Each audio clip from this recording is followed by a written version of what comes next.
કે અમે તો નીકળ્યા હતા પ્રેમ કરવા, તમે વધુ ગમી ગયા. બદલી તો બધાની થતી જ હતી. 37 ની બદલી થઈ. નિર્લિપ્ત રોય ઉપર જ કેન્દ્રમાં થઈ ગયું બધું જ.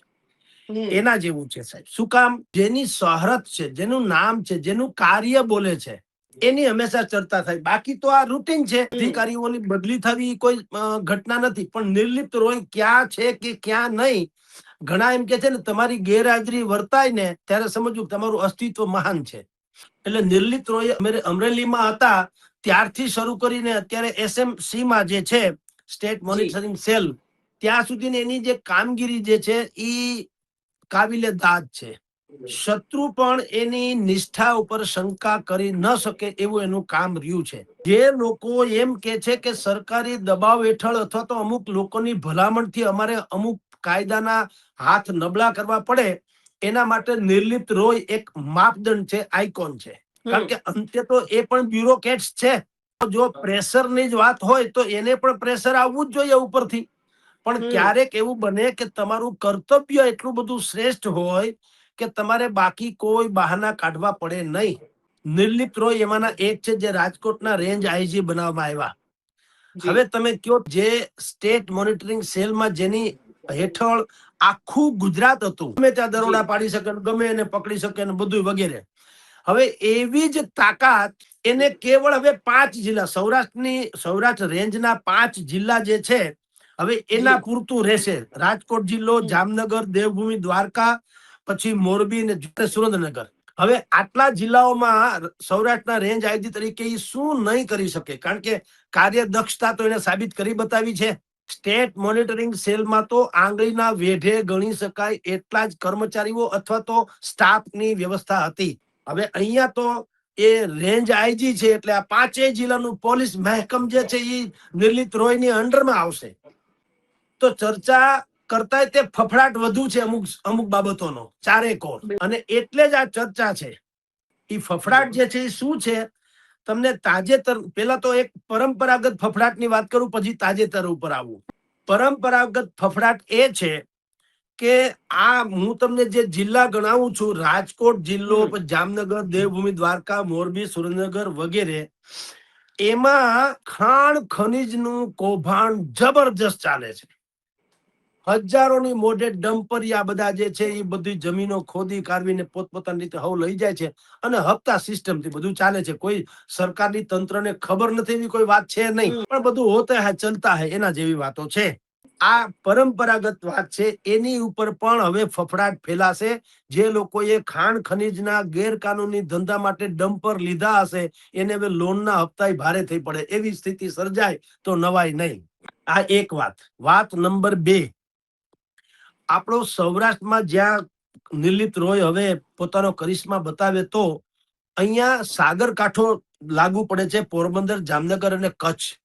અને આપ બધા જાણીએ છીએ, આપણે મીડિયા કર્મી જાણીએ છીએ કે સૌથી મોટું રેકેટ અત્યાર સુધી નહોતું એવું ડ્રગ્સનું હવે શરૂ થયું છે. દારૂ તો ખેર રાજસ્થાન ઇત્યાદિ થી દારૂની ખેપ આવતી ખટારા મોઢે હજી આવે છે, એ તો કદાચિત અટકાવી શકાય કે સમજ્યા. હવે નવી જે સિસ્ટમ શરૂ થઈ હતી એ છે ડ્રગ્સ.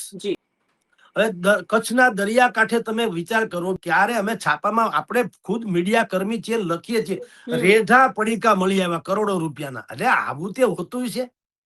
હું ને તમે એમેઝોન કે ફ્લિપકાર્ટ માંથી એક 50 રૂપિયાની કોઈ વસ્તુ મગાવીએ તો 3 ચબરખી આવે, એક માલિકને આપવાની, એક પોતે ડિલિવરી મેન હોય એ રાખે, અને એક એની ઓફિસમાં જમા કરાવે. 50 રૂપિયાની ચીજ હોય તો 3 રિસિપ્ટ હોય.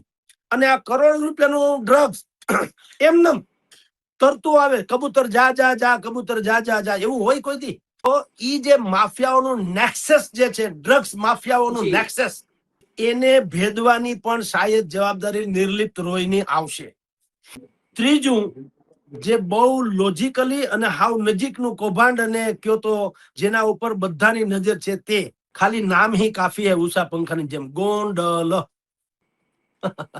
આટલું બોલો એટલે બધા બધું સમજી જાય. પણ હું તમને થોડું વિસ્તૃત કહું. જુઓ, ગોંડલ માંથી હમણાં જ તાજેતરના સમયમાં 1500 કરોડ રૂપિયાનું સાયબર ફ્રોડ પકડાણું હતું. અને એમાં સંદિગ્ધ રીતે જેના નામો આવ્યા હતા, ગોંડલ માર્કેટિંગ યાર્ડ અને ગોંડલ સહકારી બેંક. બોગસ બિલિંગ ને જેને ગેમિંગ કહેવાય એવા બધા વ્યવસ્થા કરી 1500 કરોડ રૂપિયાનું કૌભાંડ. આ બહાર આવેલાની વાત છે, નથી આવેલાની નહીં. હવે ઈ કૌભાંડ કઈ પહેલી વખત બહાર આવ્યું હતું તો કોઈને ખબર નથી એવું નતું, પણ ઈ જીગરે હોવી જોઈએ ને સિંહના મોઢામાં હાથ નાખવાની. નિર્લિપ્ત રોય જે છે ને એમાં ભગવાનની દયા છે. કહી શકાય કે ભાઈ આ ક્યાં કોઈનું માને છે, આ તો ખતરનાક માણસ છે. તમારા મારા જેવા કોઈ ગોઠવણ .com વાળાને મૂકે તો એ હજી શરમ ભરે. આ તો ક્યાં કોઈનો બાપનું માને, એવું બાનું સરકાર કાઢી શકે. મૂળ કામ ઈ છે કે જે સરકારી તંત્રનું કહ્યું કોઈ ન કરો કઈ નહીં, પણ અમારું કહ્યું ન કરો તો નહીં મજા આવે. એટલે ગોંડલમાં જે ડખો છે મોટે પાયે, ત્યાં બાયોડીઝલનું મોટું કામકાજ ચાલે છે. હિંસક પ્રવૃત્તિઓ તો એ તો તમે જાણો જ છો, ગમે ને ગમે એમ લાફા મારીને. હમણાં જ 2-3 દિવસ પહેલા વિડીયો બહાર આવ્યો હતો, ધબધબાટી બોલાવતો હતો, અને પછી રાજુભાઈ સખિયા ઇત્યાદિ લોકોએ પછી માગણી પણ કરી હતી કે આના વરઘોડા નીકળશે કે કેમ ને વગેરે વગેરે. કાંઈ વરઘોડા કાંઈ નીકળ્યા નહીં, એ આપણે બધું જાણીએ છીએ, પરંપરાગત છે. એટલે હિંસક પ્રવૃત્તિ જે છે એ ગેરકાનૂની બધા ધંધા હાલતા હોય તે માર્કેટિંગ યાર્ડનું માધ્યમથી જીએસટી નું કૌભાંડ વચ્ચે છાપામાં બહુ થઈ ગયું હતું કે એ જીએસટી નું વાળું હતું. એ બાયોડીઝલ નું જે કૌભાંડ હાલે છે, તે દારૂ જે ફોરેન વિદેશી દારૂ જે રાજસ્થાન વગેરે બોર્ડર માંથી આવે છે ને, મોટા ભાગે કટિંગ એટલે દારૂ ઉતરવાની જે વ્યવસ્થા હોય તે એ ગોંડલ બાજુ થાય છે. આવું જગ જાહેર છાપામાં હજારો વખત આવી ગયું, અને એ એટલી બધી વખત આવી ગયું કે આપણે જેમ હનુમાન ચાલીસા 1-2 વખત આવડી જાય પછી કોઈ દી ભૂલાતું નથી, એમ તમારે વણ લખો તો પણ કઈ ભૂલાય નહીં, એમ ખોટું ના પડો. તમે દારૂના ખટારાની વાત કરી લખો કે ગોંડલમાં કોઈક માણસ ને ઉતરો તો માની જ લેવાનું, ઉતરો જ છે. ન ઉતરે તોય જાફરાબાદ ઉતરે તો લોકો ગોંડલ જ માને. આટલું તો રૂટ થઈ ગયેલો, સમજી લો. તો આ બધા જે અત્યાર સુધી કૌભાંડો ચાલે છે, ખાસ કરીને ખાણ ખનીજમાં, મેં તમને કીધું તેમ થોડાક દિવસ પહેલા થાન અમારા બાજુનું ગામ છે ચોટીલા પાસે, તો ત્યાં પણ એક ખાણ ખનીજ એક મજૂર આખો દટાઈ ગયો, મરી ગયો, અને એ બધું ઢાંકી ઢૂંબી દેવામાં આવ્યું. કારણ કે મોટા ભાગના માફિયા જે છે, માફિયા કોમન મેન ન હોય, માફિયા હોય એના છેડા પાછા લાગતા વળગતા જગ્યાએ અડતા હોય. એટલે જે સામાન્ય આવી બધી ઘટનાઓ જે છે જીવલેણ, એને દટાવી દેવામાં આવે, એ દફન થઈ જાય. આ બધી પ્રક્રિયાઓ રાજકોટ જિલ્લાના પંથકમાં ચાલી રહી છે. અને સૌથી મહત્વની વાત, એવે સમયે રેન્જ આઈજી ને મૂકવામાં આવ્યા નિર્લિપ્ત રોય જેવા. મે મહિનામાં ગ્રામ્ય કક્ષાની જિલ્લા તાલુકા પંચાયત નગરપાલિકાની પણ ચૂંટણી છે. જો ડાઈ સાસરે જાય ને ગાંડી શિખામણ દે. દોંગાભાઈ જે છે એ કઈ દૂધે ધોયેલા તો નથી, ભલે ઓલા જેટલા નથી, પણ મિની તો મિની, પણ પગરણ તો ઈ બાજુ જ છે. તેમ છતાં અત્યારે આપણે ઈ ફરગેટ કરીએ, પણ એને જે વાત કરી છે એનું પણ રાજકીય ઊંડાણ માપવા જેવું છે. નિખિલભાઈ દોંગા એ પાટીદારોના ડોન છે. એટલે આમાં એવું છે કે વહુથી કેમ લોટ ને ના પડાય ગોરબાપા ના આપવાની, હા હું કે હવે હું કઉ છું નથી દેવો, એના જેવી વાત છે. કે દાદાગીરી તો ગોંડલ ને પચી જ જાય એમ છે, પણ તમારી એકાધિકાર નહીં, દાદાગીરીમાં અમારી ભાગીદારી, એમ પબ્લિક પ્રાઇવેટ જે પીપીપી ધોરણ હોય ને એના જેવું હવે આ પાટીદાર ધોરણ છે કે અમારો થોડોક હિસ્સો રાખો એમ. ટૂંકમાં ચૂંટણી પહેલા હવે મોટે પાયે રાજકોટ એટલે ગોંડલ સહિત રાજકોટ જિલ્લામાં આખું જે વ્યવસ્થા જે અત્યારે ચાલે છે એમાં ધરમૂળથી બદલાવ લાવી શકે જો ઈ એંગલ થી કામ કરવામાં આવે તો. અને મોટા ભાગે એવું જ હોઈ શકે, કારણ કે રાજકોટને ઘણા વર્ષો પછી તમારી જાણ ખાતર રેન્જ આઈજી તરીકે એવી વ્યક્તિ મળી છે જેની અત્યારે ચર્ચા કરવી પડે. આની પહેલા 2011ની સાલમાં 11 થી 14 વચ્ચે પ્રવીણ સિંહા કરીને એક રેન્જ આઈજી મળ્યા હતા. પ્રવીણ સિંહા, લાલુ પ્રસાદ યાદવ એનો જે ઘાસચારા કૌભાંડ છે ને એને સજા સુધી પહોંચાડો પ્રવીણ સિંહાનો હાથ હતો, ત્યારે એ સીબીઆઈમાં હતા. પછી અહીંયા રેન્જ આઈજી તરીકે આવ્યા. અત્યારે તેઓ Shri national investigation agency NIA એમાં છે. આ પ્રવીણ સિંહાનો ઇતિહાસ એવો છે, ગોલ્ડન પીરિયડ હતો રાજકોટનો. એને દારૂનો ધંધા જે તે સમયથી હાલતા હતા એને બંધ કરાવતા હતા. એક સિનિયર મોસ્ટ જર્નાલિસ્ટ ને પૂછ્યું કે કઈ રીતે આ આખું નેક્સસ ને તોડવું હોય તો શું થાય. એને 1-2 અધિકારીના કે પોલીસ કોન્સ્ટેબલ્સ ના નામ આપ્યા કે આ પણ નિષ્ઠાની પરાકાષ્ઠા છે, એવા અધિકારી પોલીસને કહો તો તમને બાકીની વ્યવસ્થા ગોઠવી આપશે.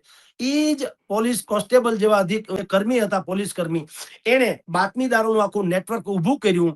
અને આપની જાણ ખાતર એટલે પ્રવીણ સિંહા એમાં સફળ થયા હતા કે એને, કારણ કે બાતમીદારોને ઇનામ માટે રકમ તો આપવી પડે ને. હવે સરકારની રકમ શું હોય, ટોકન જેવી હોય. સરકારની રકમ 51 ને 101 ને 501 ને, હવે એના કરતા 5 દારૂની બાટલી વેચાવે તો વધુ પૈસા મળે અને કોઈની આંખે ન થવાય, તો આવું કોણ કરે? એટલે એને મેક્સિમમ રકમ મળે. એટલે પ્રવીણ સિંહા જે અહીંયા રેન્જ આઈજી હતા, એને શું કરેલું, પોતાનું મકાન ગીરવે મૂકી અને લોન લઈને એમાંથી આ વળતર અપાવેલું. તમે કલ્પના તો કરો, આવા કોઈ અધિકારી હોઈ શકે ખરું? અને એની બદલી થઈ ને ત્યારે જેને નજરે નજર જોયેલાની વાત કરું છું, ખટારામાં એનો માલ સામાન ભરીને બીજે લઈ જતા, ફાટલો સોફો ને 2-4 ખુરશી ને એ ભાંગલા તૂટલા પાયા વાળી ને, આવું રેન્જ આઈજી કક્ષાના માણસ. અત્યારે કોન્સ્ટેબલ હોય તો પણ અમારે ત્યાં એવા કોન્સ્ટેબલ હોય છે કે જે ઉદ્યોગપતિને ન છાજે એવું ભવ્ય મહેલ જેવું મકાન બનાવીને બેઠા. આ તો રેન્જ આઈજી હતા. એટલે પ્રવીણ સિંહા અને મનોજ શશિધર, આ બે લોકો થોડાક રેન્જ આઈજી તરીકે, પ્રવીણ સિંહા તો અવ્વલ દરજ્જે હતા, મનોજ શશિધરનો કાર્યકાળ પણ યાદગાર તો રહ્યો જ છે. હવે આવે છે એમાં નિર્લિપ્ત રોય. તો આપણે ઈચ્છીએ કે એવો જ કરિશ્મા બતાવે, જેથી કરીને કાયદાનું શાસન છે એની લોકોને પ્રતીતિ થાય. અને હર્ષભાઈ સંઘવીને જે અત્યાર સુધી લોકો એમ કે નોર્મલી સમજતા હોય, તો એને 37 IPS ને જે તે જગ્યાએ મૂક્યા છે, એમાં Nirlipt Roy one of them. પણ જો એનો કરિશ્મા બતાવશે તો પછી હર્ષ સંઘવીને અત્યંત ગંભીરતાથી લેવા પડે એવી સ્થિતિનું નિર્માણ થશે, ખાસ કરીને એના આલોચકોએ. બચ્ચન શેટ્ટીને એક જમાનામાં શેટ્ટી વિલન તરીકે બહુ પ્રખ્યાત હતો, 60-70 ના દાયકાની વાત કરું. એ શેટ્ટીને મારે તો દર્શકને એમ લાગે કે ઈ પોતાના દુશ્મનને મારે, એટલે તાળીઓ પાડે, બહુ સારું, મારો મારો. આ એના જેવું છે. નિખિલ ડોંગા હોય કે ભાઈ અલ્પેશ ભાઈ હોય, આ બધાને શું છે, એના બંનેના શત્રુ કોમન છે, અથવા તો હરીફ પ્રતિસ્પર્ધી કે જે કઈ ગણો તે ગોંડલમાં કોમન છે. અને એ લોકોની ઈચ્છા છે કે ભાઈ ગોંડલમાં આવે કોણ, ભાઈ આપણા નિખિલ ડોંગા અને અલ્પેશ વગેરે. એ લોકોને હવે ગોંડલમાં થાણું થાપવું છે અને પાછું વિસ્તરવું છે. હવે એને અડચણરૂપ તો એક જ વ્યવસ્થા છે, બધી આખું દુનિયા જાણે છે. એટલે એને બુદ્ધિપૂર્વક, આમાં શું છે, કેટલીક વખત એવું છે આમ, અને આપણી ભાષામાં હળી કરવી કહેવાય. નહીતર એમાં આનો કોઈ રોલ હોય કે ન હોય બદલીમાં, ભલે કાગને બેહવું ને ડાળ ને પડવું એવું થયું હોય, નિર્લિપ્ત રોય બદલીમાં ગમે એમ કરીને એનો ભાગમાં રાજકોટ આવી ગયું હોય તો પણ માનો, તો આ દાજ કોણ કાઢે, મૂકે શું કામ કોઈ માણસ?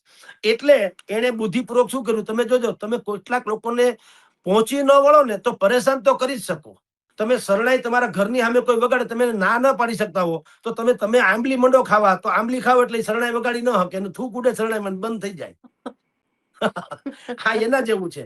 ભલે નિર્ણય સરકારે કર્યો હોય, પણ આ બે નું કૂદવું ઈ છે આંબલી મોઢામાં નાખવા જેવું, કે શત્રુની શરણાઈ બંધ થઈ જાય.